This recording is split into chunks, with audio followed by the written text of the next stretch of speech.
Hello everyone, I am Anil Kumar, your biology teacher. Hope you are doing great. आज से हम second chapter start करने लग रहे हैं बायोलॉजी का। हमारा जो सेकंड चैप्टर है वो है कंट्रोल एंड कोऑर्डिनेशन।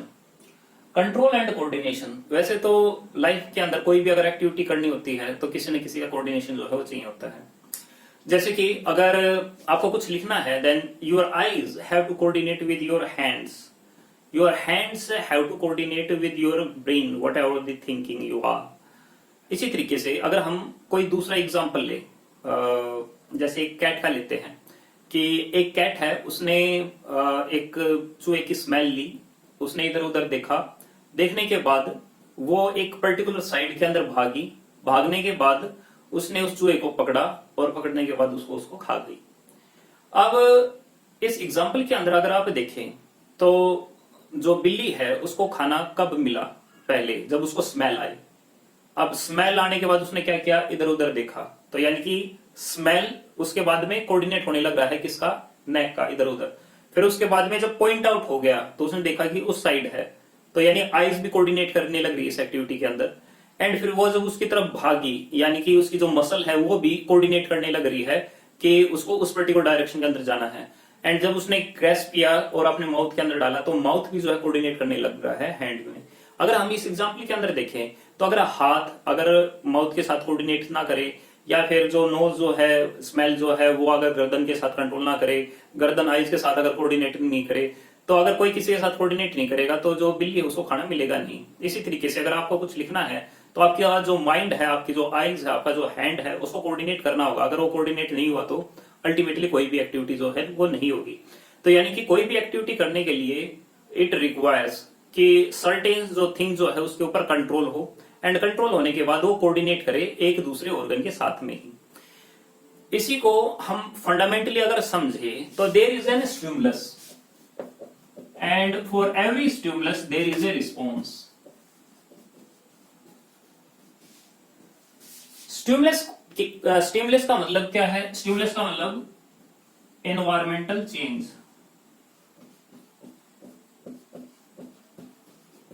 अब इन्वायरमेंटल चेंज क्या हो सकता है? मान लो मैं अभी यहाँ पे खड़ा हूं और मुझे पराठों की स्मेल आने लग जाए, तो स्मेल जो आई है वो नई चीज है। अगर स्मेल अगर आने लग रही है तो यानी कि इट्स ए स्टिमुलस। अब इस स्टिमुलस के बेस पर मेरे माउथ के अंदर अगर सलाइवा अगर आने लग जाए, तो सलाइवा का मेरे माउथ के अंदर आना is a response of which stimulus? Smell. Let's say आपने एक पागल कुत्ता जो है देखा, एंड देखने के बाद आप भाग गए। तो जब आपने उस पागल कुत्ते को देखा तो what is stimulus? Stimulus is dog. Dog भी कैसा है? फ्यूरियस डॉग है। आपने उसको देखा एंड उसके बाद आप वहां से भाग गए, रन अवे। तो इसका मतलब ये क्या है? हमारा रिस्पॉन्स है। इसी तरीके से अगर हम दूसरी चीजों को देखें तो मैं अगर आपसे कोई क्वेश्चन पूछता हूं और आप उसका अगर आंसर देते हो तो मेरा क्वेश्चन क्या होगा? स्टिमुलस या रिस्पॉन्स? स्टिमुलस होगा, है ना। एंड फिर उसके बाद में आप उसका जवाब देते हो, यानी वो क्या है? रिस्पॉन्स है। अगर हम यहाँ पर जितने भी ऑर्गेनिज्म को देखें तो सभी ऑर्गेनिज्म के अंदर स्टिमुलस एंड रिस्पॉन्स का रोल जो है बड़ा इंपॉर्टेंट है। प्लांट जो है वो भी इसी तरीके से बिहेव करते हैं। जैसे कि अगर प्लांट को अगर लाइट मिलने लग रही है और प्लांट की जो है बैंड हो गई, प्लांट पार्ट अगर बैंड हो गया, बैंड टूवर्ड लाइट, तो आप इसको क्या कहोगे? It's a response. It's a response of plant. और प्लांट का रिस्पॉन्स किसको लेकर? लाइट की स्टिमुलस को लेकर। तो इट शोज डायरेक्टली कि there is a stimulus and response connections. और जब भी कोई स्टिमुलस होती है तो उसका कोई ना कोई रिस्पॉन्स जो है वो देता है। अगर धूप काफी ज्यादा आ जाए तो आप वहां से अपने घर की तरफ, साउथ की तरफ जो है जाने लग जाते हो, तो साउथ की तरफ जाना क्या है? एक रिस्पॉन्स है, और धूप क्या है? स्टिमुलस है। उसी तरीके से अगर आप किसी हॉट सब्सटेंस को अगर टच करें और इमीडिएटली अपना हाथ वहां से हटा ले, तो अगर आप हॉट सब्जेक्ट को टच करने लग रहे हो तो वो क्या है? Hot object. क्या है? हॉट ऑब्जेक्ट होगा स्टिमुलस, एंड आपका हाथ वहां से हटाना यानी विड्रॉइंग ऑफ योर हैंड क्या होगा? एक रिस्पॉन्स हो गया। ठीक है। तो यानी कि जितने भी ऑर्गेनिज्म है वो रिस्पॉन्ड करते हैं। लेकिन अगर हम फंडामेंटली देखें प्लांट में और एनिमल में, कोई भी पर्टिकुलर स्टिमुलस है उसका रिस्पॉन्स अलग होता है। अगर हम देखें तो वी हैव 2 legs, जिसकी वजह से हम भाग सकते हैं। एंड ये भागना इसी वजह से because our brain, our nervous system control and coordinate our thinking, our eyes and our muscles, ताकि हम वहां से जो है दूर जा सके। लेकिन प्लांट के पास तो ऐसा कुछ भी नहीं है। अगर आप खुद को टच करते हो then it feels either pressure, either pain, या फिर थोड़ी गुदगुदी भी हो सकती है, या फिर कुछ भी हो सकता है। बट अगर आप प्लांट को अगर टच करते हो तो प्लांट के अंदर किसी भी तरीके की कोई भी मूवमेंट नहीं होती। अगर उसके अंदर किसी भी तरीके की मूवमेंट नहीं होती, व्हाट इट मींस कि हमारे पास जो सेंस करने का जो तरीका है वो उसके पास नहीं है। इन अदर वर्ड मैं कह सकता हूं कि ह्यूमंस के पास नर्वस सिस्टम प्रेजेंट है, लेकिन प्लांट के पास वो नर्वस सिस्टम नहीं है। लेकिन ग्रोथ हमारे अंदर भी होती है और ग्रोथ उनके अंदर भी होती है। अगर हम दोनों के अंदर ग्रोथ होती है लेकिन वो जो है इमीडिएटली एक्ट जो है वो नहीं कर पाते, या फिर रिस्पॉन्स इमीडिएट जो है वो नहीं दे पाते, तो व्हाट इट मींस कि उनके अंदर नर्वस सिस्टम नहीं है, और जो एनिमल है उनके पास में नर्वस सिस्टम है। But both have and endocrine system, यानी दोनों के पास जो है ग्लैंड प्रेजेंट है, जिसकी वजह से कंट्रोल कोऑर्डिनेशन करते हैं। यानी कि अगर प्लांट कंट्रोल एंड कोऑर्डिनेशन अगर कर पाता है तो उसका रीजन क्या है? हॉर्मोन्स। तो उनको हम in other word phyto hormones भी कहते हैं। पहले हम फाइटो हॉर्मोन्स को डिफाइन करेंगे, फिर उसके बाद में हम कितने टाइप के प्लांट हॉर्मोन्स होते हैं उसके बारे में डिस्कशन करेंगे। तो फर्स्ट है हमारा फाइटो हॉर्मोन। अगर वर्ड को अगर ब्रेक करें तो फाइटो और हॉर्मोन, फाइटो का मीन्स प्लांट और हॉर्मोन का मतलब क्या है, तो इसको हम डिफाइन करते हैं। These are the chemicals which are produced by one part of the plant body and act to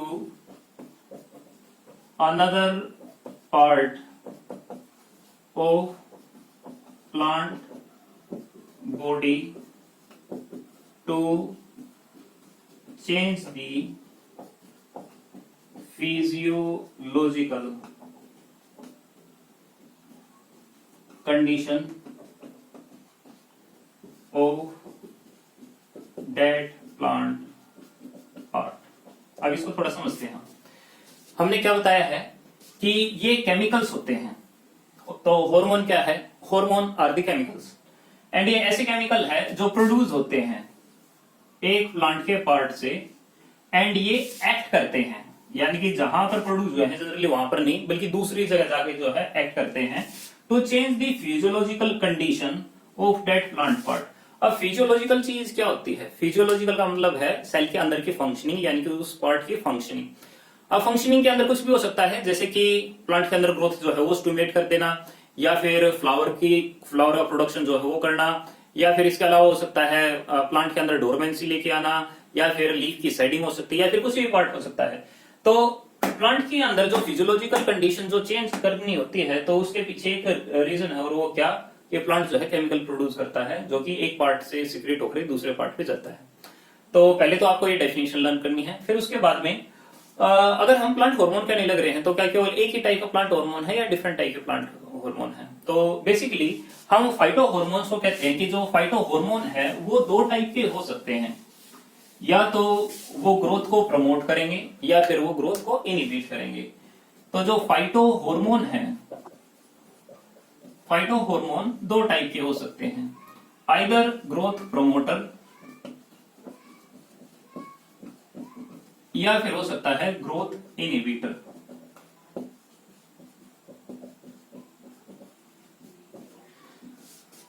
promote का मतलब क्या होता है? ग्रोथ करवाए, ज्यादा करवाए, और इनहिबिट का मतलब क्या है? ग्रोथ को स्टॉप कर दे। तो इसका मतलब जो भी केमिकल सीक्रेट होते हैं उनका फंक्शन दो टाइप से हो सकता है, या तो ग्रोथ करे या फिर ग्रोथ को जो है वो स्टॉप कर दे। अगर हम ग्रोथ प्रमोटर की बात करें तो इनके अंदर तीन हार्मोन आ जाते हैं। कौन कौन से? एक आता है ऑक्सिन, एक आता है जिब्रेलिन, एक आता है साइटोकाइनिन। अगर हम ग्रोथ इनहिबिटर की बात करें तो इसके अंदर आता है ABA, यानी कि उसको बोलते हैं हम एस्पेसिक एसिड। ठीक है, तो हम धीरे धीरे करके इन सभी के बारे में पढ़ेंगे। इनके मेनली जो है चार आपको फंक्शन जो है वो याद रखने हैं, अपने एग्जामिनेशन पॉइंट ऑफ व्यू से इंपॉर्टेंट है ये। हमारा फर्स्ट हार्मोन है ऑक्सीन। फर्स्ट हार्मोन है ऑक्सीन। ऑक्सीन के कई सारे फंक्शन है, तो फंक्शन उसके क्या क्या है, क्योंकि हम इसको ग्रोथ प्रोमोटर कहने लग रहे हैं, तो इसका काम क्या होगा, सेल को इलोंगेट करना, सेल को डिफरेंशिएट करना और सेल को डिवाइड करना। मेनली इसका काम इलोंगेशन के अंदर और डिफरेंशिएशन के अंदर है, सेल डिफरेंशिएशन। सेल डिवाइड भी करता है, इसके अलावा कुछ और भी काम है, बिल्कुल कुछ फोटोट्रोपिक एंड जियोट्रोपिक इफेक्ट। अब ये फोटोट्रोपिक इफेक्ट क्या होता है, फोटो का मतलब होता है लाइट और ट्रोपिक का मतलब है एक डायरेक्शनल मूवमेंट। जब भी आप स्टेम को देखोगे या उसकी लीफ को देखोगे तो उसकी उनकी जो बेंडिंग होती है या फिर उसकी ग्रोथ होती है टुवर्ड सनलाइट होती है। व्हाट इट मींस कि प्लांट की जो मूवमेंट है वो टुवर्ड लाइट है, यानी कि फोटोट्रोपिक है।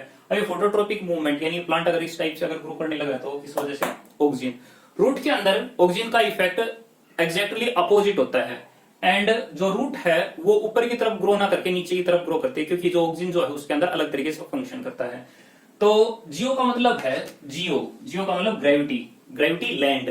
तो यानी कि अगर टूवर्ड दी ग्रेविटी या फिर सोयल के अंदर अगर ग्रोथ होने लग रही है, यानी कि एक पर्टिकुलर टाइप के डायरेक्शनल मूवमेंट होने लगे, तो उसको कहते हैं हम जियोट्रोपिक इफेक्ट। इसके अलावा इसका फंक्शन एपिकल डोमिनेंस भी है।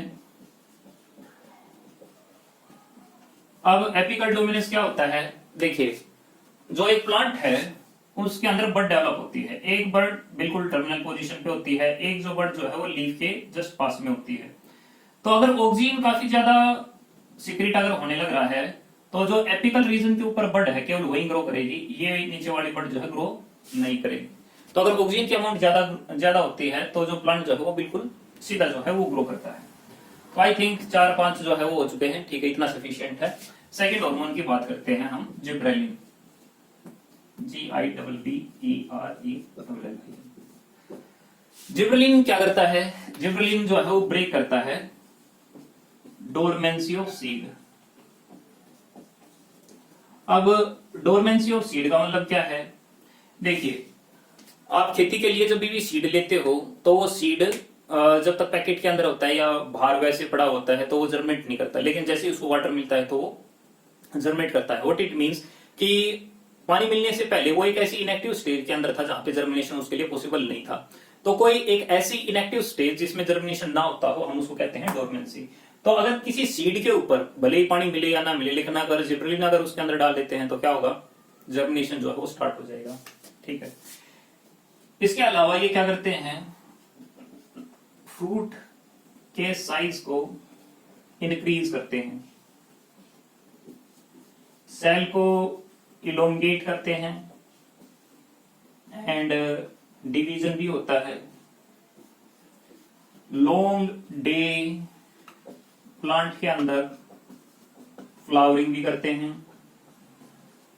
एक अलग से चीज होती है जिसको बोलते हैं पार्थेनोकार्पी।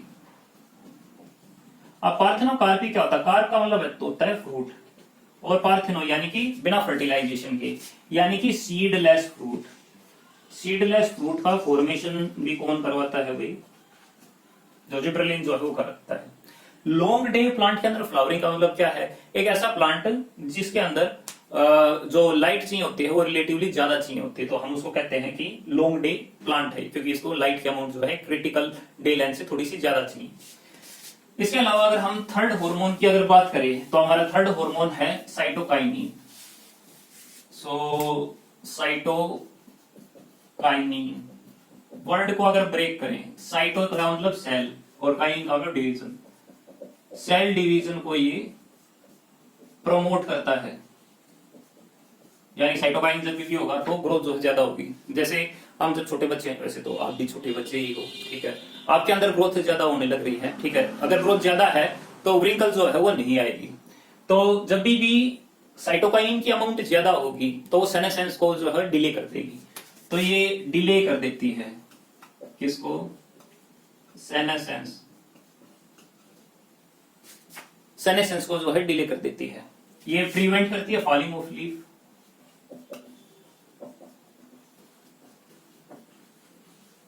और ये क्या करती है, जो साइटोकाइन है वो स्टोमेटा को ऊपर कर देता है।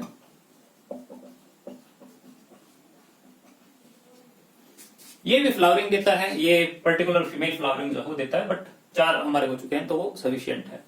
आगे बढ़ते हैं अभी। अच्छा, ये भी डोरमेंसी को जो है ब्रेक करता है, 5वां ये भी लिख सकते हो, डोरमेंसी को ये भी ब्रेक करते हैं, सीड की भी या फिर जो बड है उसकी भी। बड क्या होती है, प्लांट के अंदर एक छोटा सा मास जो है वो ग्रो होता है एक छोटी सी ब्रांच के ऊपर, जो कि आगे चल के एक लीफलेट के अंदर कन्वर्ट होगा, उसी को हम कह देते हैं कि वो जो है बड है। ठीक है, 4th हार्मोन की बात करते हैं, वो हमारा एब्सिसिक एसिड।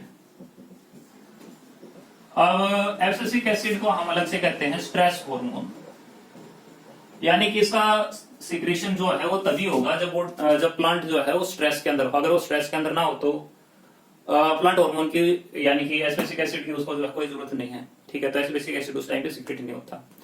तो ये किस किस में हेल्प करता है, ठीक है, स्टोमेटा को क्लोज करने में, स्टोमेटा को क्लोज कर देगा। और क्या करेगा ये स्टॉप करता है ट्रांसपीरेशन,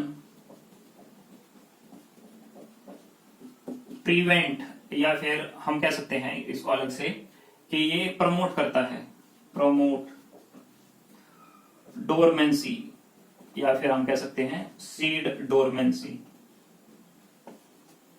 ये और भी चीजों को प्रमोट करता है जो चीज ठीक नहीं है, जैसे कि promote falling of leaf and fruit. Leaf और फ्रूट को गिराने के अंदर एब्सिसिक एसिड का जो है बड़ा इंपॉर्टेंट रोल है। ठीक है, ग्रोथ को जो है ये स्टॉप कर देता है। ठीक है, तो नया काम जो है कुछ करने नहीं देगा। तो जनरली ये चाहिए भी इसी वजह से होता है ताकि प्लांट जो है वो उस स्ट्रेस के अंदर जो है अपने आप को झेल पाए, नहीं तो उसके बिना जो काम जो है वो होगा नहीं। ठीक है, तो इसके अलावा एक अलग से हार्मोन और है इथाइलिन, किसी बुक के अंदर दे रखा है, किसी के अंदर नहीं दे रखा। जो इथाइलिन हार्मोन है, इथाइलिन क्या करता है, ये फ्रूट को राइपन करता है, हॉरिजॉन्टल ग्रोथ देता है, वर्टिकल नहीं भाई, वर्टिकल को तो ये स्टॉप कर देता है। ठीक है, एंड आपने देखा भी होगा, अगर हम इस हार्मोन की बात करें, ये एक्चुअल में इकलौता ऐसा हार्मोन है जो गैसियस हार्मोन है। अगर हम इथाइलिन के बारे में बात करें तो आपने ऑब्जर्व किया होगा कि अगर आपने मतलब अगर कई सारे टमाटर अगर आपने खरीद रखे हैं, एक टमाटर जो है खराब होने लगने लग रहा है, तो धीरे धीरे करके वो आसपास में जितने भी टमाटर जो है उसको खराब कर देगा। कारण क्या है, जो खराब होने लग रहा है यानी वो काफी ज्यादा पक चुका है, और जो काफी ज्यादा पक जाते हैं वो इथाइलिन को सीक्रेट करने लग जाते हैं। एंड ये गैसियस हार्मोन है, तो इस वजह से गैस जो है वो स्प्रेड होती है, और स्प्रेड होने की वजह से बाकी सभी को पका देती है, और वो भी धीरे धीरे करके खराब जो है वो होने लग जाते हैं। तो इसका मतलब ये भी है कि अगर कोई कच्चा फ्रूट है, अगर उसके साथ में कोई पका हुआ फ्रूट अगर हम रख देंगे, तो थोड़ी देर के बाद में वो इथाइलिन हार्मोन जो है दूसरे पास वाले जो फ्रूट जो है उसके अंदर जाने लग जाएगा, और वो भी जो है पकना जो है वो स्टार्ट कर देगा। ठीक है, अगर हम प्लांट के अंदर देखें तो प्लांट जो है उसके अंदर जो मूवमेंट होने लग रही है वो इन्हीं की वजह से होने लग रही है। तो प्लांट के अंदर मूवमेंट कितने टाइप की है, केवल 2 टाइप की। ठीक है, 2 कैटेगरी के अंदर हमने डिवाइड कर रखा है। शॉर्ट में हम इनको यहाँ पे पढ़ लेंगे, फिर नेक्स्ट वीडियो के अंदर हम इसको डिटेल के अंदर देखेंगे। तो प्लांट के अंदर जो मूवमेंट होती है, उन मूवमेंट को हम 2 कैटेगरी के अंदर डिवाइड कर देते हैं। एक होती है ट्रोपिक मूवमेंट, और एक होती है नास्टिक मूवमेंट। ट्रोपिक मूवमेंट जो है वो स्लो मूवमेंट होती है, नास्टिक मूवमेंट जो है वो फास्ट मूवमेंट होती है। ट्रोपिक मूवमेंट का अगर हम एग्जांपल देखें तो जो रूट है वो केवल सोइल के अंदर ही जाती, किसी दूसरी जगह जो है वो नहीं जाती। तो इसका मतलब ये है कि ये पर्टिकुलर स्टिमुलस को लेकर ही ग्रोथ जो है वो शो करती है। तो इसका मतलब ये जो है एक डायरेक्शनल ग्रोथ है of plant, non directional movement है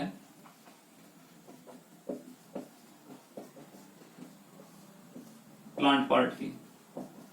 जैसे कि मेमोसा पेडुका चुई मुई का जो पेड़ है यानी कि टच मी नॉट प्लांट है, अगर आप उसको जैसे ही टच करते हो तो उसके जो पत्ते जो है वो फोल्ड अप हो जाते हैं, वो मुड़ जाते हैं। अब वो उनका जो फोल्ड अप होना है यानी उनका जो घूमना है मुड़ना है तो वो किस वजह से हुआ है, बिकॉज किसी ने उसको टच किया। तो हो तो इमीडिएट जाता है, लेकिन किस डायरेक्शन के अंदर वो घूम के मुड़ेंगे उनका जो है कोई सर्टेन नहीं है। तो ऐसा नहीं है कि जिस साइड स्टिमुलस होगी उसी साइड होगा, किसी भी डायरेक्शन के अंदर जो है कर सकते हैं। थर्ड देखते हैं, this movement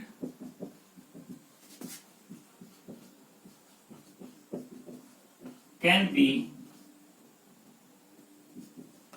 toward the stimulus और अवे फ्रॉम द स्टिमुलस। अगर हम इसके बारे में देखें, no such kind of movement. जैसे कि अगर आप स्टेम को देखोगे तो स्टेम हमेशा ग्रेविटी के अगेंस्ट जो है वो काम करेगा, तो जिस साइड ग्रेविटी होगी वो उसके अपोजिट जो है ग्रो करेगा। तो व्हाट इट मींस कि जो ग्रेविटी है उसके अगेंस्ट यानी कि अवे जाने लग रहा है, तो यानी कि मूवमेंट ऐसी हो सकती है। अगर हम रूट को देखें तो रूट जो है टुवर्ड दी ग्रेविटी है, तो इसका मतलब ये जो मूवमेंट है वो टुवर्ड दी ग्रेविटी होने लग रही है। तो इसी वजह से अगर टुवर्ड दी ग्रेविटी है तो पॉजिटिव टाइप के मूवमेंट कह देते हैं। अवे फ्रॉम अवे की बात करें तो इसका मतलब नेगेटिव टाइप के मूवमेंट जो है वो कह देते हैं। इसके अलावा अगर हम देखें तो इनका एग्जाम्पल जो है वो और लिख सकते हैं हम, जैसे कि इसके अगर हम टाइप्स करें, इसके अगर एग्जाम्पल देखें, फोटोट्रोपिक मूवमेंट ऑफ स्टेम। तो स्टेम जो है टुवर्ड लाइट जो है वो ग्रो करता है, तो इसका मतलब फोटोट्रोपिक है। अगर हम नास्टिक मूवमेंट के अंदर देखें तो folding up of leaf of touch me note plant on touching. Touch होने के बाद में ये जो मूव होने लग रहा है तो हम उसको क्या कहेंगे, एक टाइप की नास्टिक मूवमेंट जो है वो हम कहेंगे। इसके बारे में हम डिटेल के अंदर पढ़ेंगे कि किस तरीके से जो ये मूवमेंट जो होती है, इसके पीछे मैकेनिज्म क्या है। फिलहाल के लिए इतना काफी है। लाइक शेयर सब्सक्राइब करें अगर आपने अभी तक नहीं किया है तो, ठीक है। अगर कोई डाउट है तो कमेंट के अंदर पूछें। Thank you.